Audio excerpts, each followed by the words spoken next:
Horizon Week-end. Horizon a hoché les mines, Noyelles-Godault, Tilloy les Moflaines, Montigny-en-Goël, Isbergues, Anzin, Saint-Aubin et sur l'application Horizon, la radio, elle est gratuite et téléchargeable gratuitement. Il est 17h, on y va pour la météo. La météo avec 1, 2, 3 pare-brise. En ce moment, chez 1, 2, 3 pare-brise, un pack Nintendo Switch avec Mario Kart offert pour tout remplacement de pare-brise. Voir conditions sur place. Météo printanière ce week-end avec les éclaircies qui vont s'imposer. Ça, c'est une bonne nouvelle quand même. Demain, et le soleil va briller sur l'ensemble de l'Artois dimanche. Demain, les températures minimales vont atteindre 13 degrés, les maximales 20 degrés. Déjà, on prend un petit peu des couleurs à Noyelles-Godault, à Auchel et à Saint-Laurent-Blangy. Attention, on va aller jusqu'à 22 degrés au meilleur de la journée de dimanche. Le week-end s'annonce quand même plutôt pas mal globalement.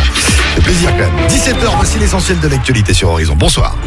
Bonsoir à tous. La policière survivra à ses blessures. C'est ce qu'assure Gérald Darmanin. Le ministre de l'Intérieur s'est exprimé à la Chapelle-sur-Erdre, en Loire-Atlantique, une commune théâtre de l'attaque d'une policière municipale. Un homme est entré ce matin dans les locaux de la police municipale où il s'est jeté sur une policière avec un couteau, la blessant gravement.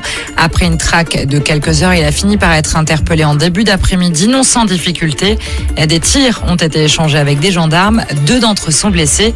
Le suspect, lui, est mort sur place. Et sur le profil de cet homme, Gérald Darmanin en a dit un peu plus. Il s'agit d'un Français qui était sorti de prison en mars. Il avait purgé une peine pour des faits de droit commun.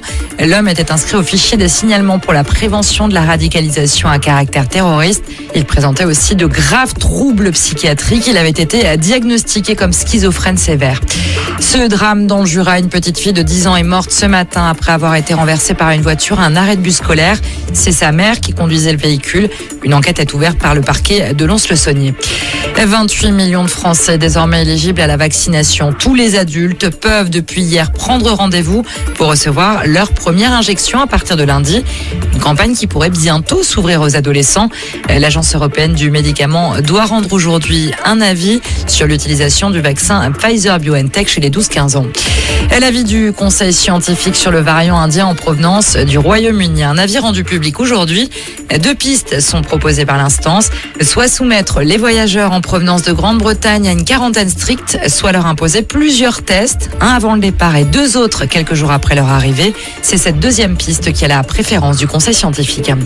Et puis l'incertitude plane toujours sur l'organisation des JO de Tokyo. Le gouvernement japonais annonce aujourd'hui la prolongation de l'état d'urgence jusqu'au 20 juin, soit un mois avant le début des Jeux.